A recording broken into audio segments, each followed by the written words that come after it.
si tu regardes cette vidéo, c'est que soit tu fais du trading, soit tu veux t'y mettre. Tu veux être rentable, tu veux réussir, tu veux pouvoir vivre de cette activité qui est donc le trading. Mais avec tout ce que tu as appris jusqu'ici, je suis désolé de te le dire, tu ne réussiras jamais. Pourquoi? Parce que tout ce qu'on t'enseigne sur le trading retail est une illusion.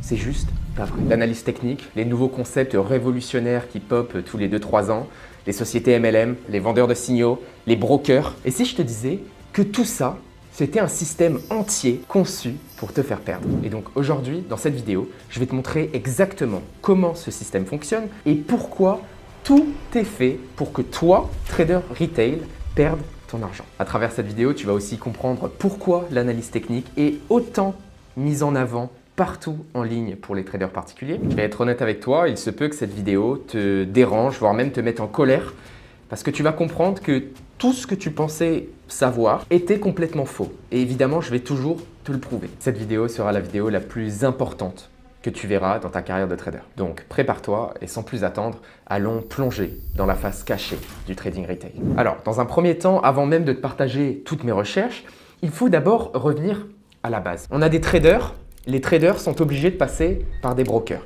Donc, regardons premièrement comment est-ce qu'un broker gagne de l'argent. Un broker va avoir deux moyens de gagner de l'argent. Donc, le premier moyen, ça va être par le spread. Le spread, ça va être la différence entre le prix d'achat et le prix de vente. Ce petit écart, c'est le spread. Donc, si on prend cet exemple fictif, on a par exemple un prix d'achat qui est à 1.1002 et un prix de vente, lui, qui est à 1.1000.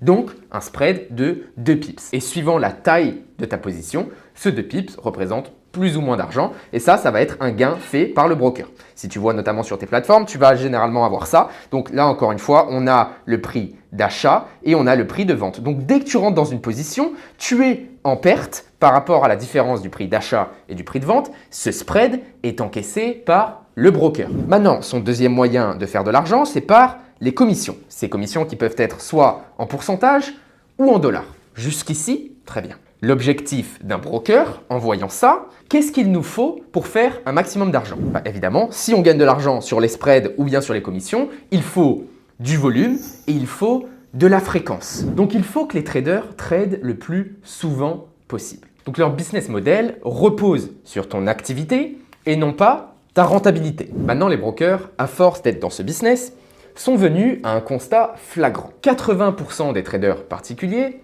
perdent de l'argent. Et ça, évidemment, les brokers l'ont vite compris. Et ce qu'il s'est passé, c'est qu'ils sont donc partis sur un nouveau business model. Ils se sont dit, mais attends, si 80% des traders perdent de l'argent, alors très bien, on gagne de l'argent sur leur spread, on gagne